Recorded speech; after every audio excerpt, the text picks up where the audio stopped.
दोस्तों, आप सभी का मेरू इंफोटेनमेंट में एक बार फिर से स्वागत है। आज हम ब्रह्मोस 2 मिसाइल के बारे में जानेंगे और यह जानने की कोशिश करेंगे कि यह हमारे दुश्मन के लिए कितना डरावना है। क्यों पाकिस्तान और चीन की इस मिसाइल का नाम सुनते ही पता उनके लिए। इसकी स्पीड कितनी है और क्या इसे रोक पाना संभव है, इसकी जानकारी हासिल करेंगे। दोस्तों, आपको ये जानने की जिज्ञासा होगी कि आखिर इसकी गति कितनी है।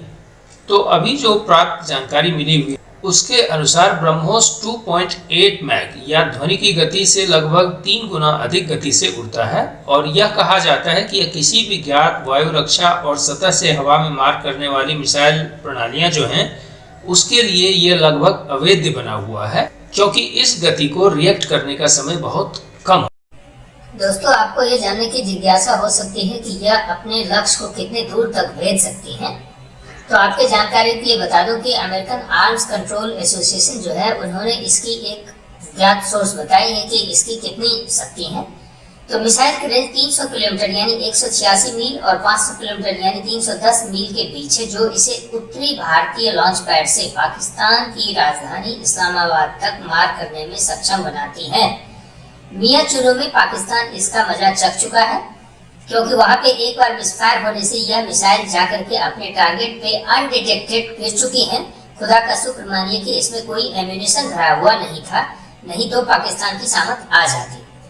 दोस्तों, आपको ये जानने की जिज्ञासा हो सकती है कि इन्हें किन किन स्रोतों से लॉन्च किया जाता है। तो आपकी जानकारी के लिए बता दूं कि रेमजेट संचालित ब्रह्मोस दुनिया की एकमात्र ऐसी सुपरसोनिक क्रूज मिसाइल है जिसे जमीन, हवा और समुद्र तीनों ही स्रोतों से दागा जा सकता है। भारत ने अपने जो फाइटर जेट्स हैं उनका मेन स्टे कहा जाने वाला सुखोई 30 MKI और LCA तेजस दोनों ही लड़ाकू विमान से इस मिसाइल को फायर किया है और दोनों ही विमानों को इसके अनुसार अनुकूलित किया है। यानी कि भारत की क्षमता आप इस बात से नहीं आंक सकते कि यह मिसाइल कितनी दूर जाती है, बल्कि इसे किन स्रोत से फायर किया जाता है उस पर निर्भर करेगा कि यह कितना ढीला होगा। अगर आप डीप पेनिट्रेशन करते हुए किसी कंट्री के अंदर घुस जाते हैं तो ये पाकिस्तान के अंतिम छोर तक और चीन के भी काफी अंदर जाकर के यह मिसाइल अपना घातक हमला कर सकता है, जिससे कि पूरा चीन और पाकिस्तान खार खाता है। क्योंकि यह मिसाइल एक ऐसी मिसाइल है जिसे रोकने की बात अभी अगले 30 वर्षों तक सोच पाना मुश्किल है, क्योंकि there is no early warning system which can detect it so fast and react it so fast। दोस्तों, इससे पहले कि हम इस चीज को जान पाएं कि ब्रह्मोस 2 आखिर इतना खतरनाक क्यों है, यह जान लेना हमें जरूरी है कि आखिर ब्रह्मोस किस प्लेटफॉर्म पे बन रही हैं। तो सामान्य जानकारी के लिए मैं आपको ये बता दूं कि यह जो ब्रह्मोस 2 है, इसका जो बेसिक प्लेटफॉर्म है वो रसिया में बनी हुई जिरकॉन मिसाइल है। जिरकॉन मिसाइल एक ऐसी मिसाइल है जिस प्रणाली के बारे में सुनते ही लोगों की रूह कांप जाती है। जितने भी ट्रेडिशनल अर्ली वार्निंग सिस्टम है वह इसे किसी भी स्थिति में देख पाने में संभव नहीं है, और जब आप किसी मिसाइल को आप देख ही नहीं सकते हैं तो उसको आप रिएक्ट कैसे करेंगे और उसे आप कैसे रोकेंगे, यह चैलेंज दुनिया के लिए बनी हुई है।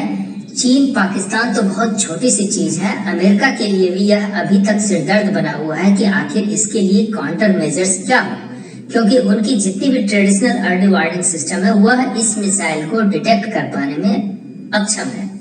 तो आखिर इस मिसाइल की विशेषता क्या है? पहले हम अगर ये जान लें तो हम ब्रह्मोस 2 को ठीक से समझ पाएंगे।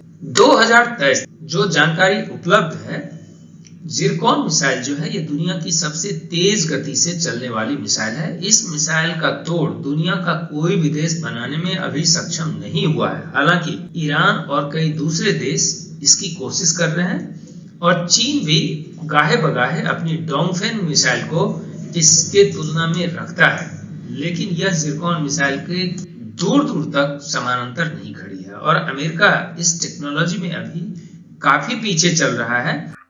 जिरकॉन मिसाइल की स्पीड लगभग 9,800 किलोमीटर यानी कि 8 मैक के बराबर है, जिसके समानांतर अभी दुनिया में कोई मिसाइल नहीं है। और अगर इस स्पीड से थोड़ी कम भी भारत के ब्रह्मोस 2 को मिलता है, अगर आप मान लें कि 7 मैक के आसपास भी हो, तब भी यह लगभग 8,000 किलोमीटर प्रति घंटे की स्पीड से चलेगी। तो क्या इस मिसाइल का तोड़ अभी दुनिया में आने वाले किसी अर्ली वार्निंग सिस्टम या जितने भी मिसाइल डिफेंस टेक्नोलॉजी है उसके पास होना संभव है क्या? इसके लिए पूरी की पूरी दुनिया की तकनीकी व्यवस्था को बदलनी पड़ेगी और इस व्यवस्था को बदलने में वर्षों का समय लगेगा।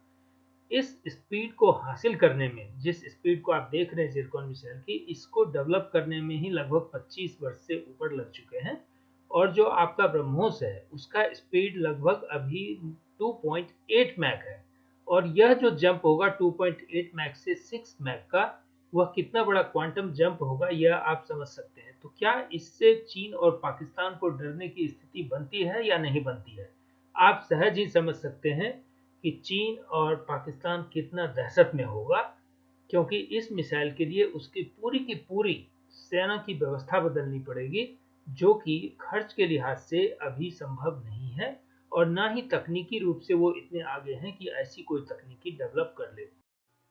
भारत जबकि MTCR का मेंबर बन चुका है और यह 1500 किलोमीटर दूर तक का क्रूज मिसाइल बना सकता है, तो वैसी स्थिति में अगर ब्रह्मोस 2 1500 किलोमीटर रेंज का हो तो आप समझ सकते हैं कि चीन का कोई भी हिस्सा नहीं बचेगा और वहां तक हमला करने की क्षमता भारत के पास आ जाएंगी, क्योंकि इसे या तो पनडुब्बी या शिप से छोड़ी जा सकती हैं, जो कि अंदर अंदर ही समुद्र में चीन के बहुत करीब पहुंच करके इस मिसाइल को फायर कर सकता है। इसका मतलब इसका रेंज अपने आप काफी बढ़ जाएगा। इस वजह से चीन और पाकिस्तान में दहशत का माहौल है। धन्यवाद।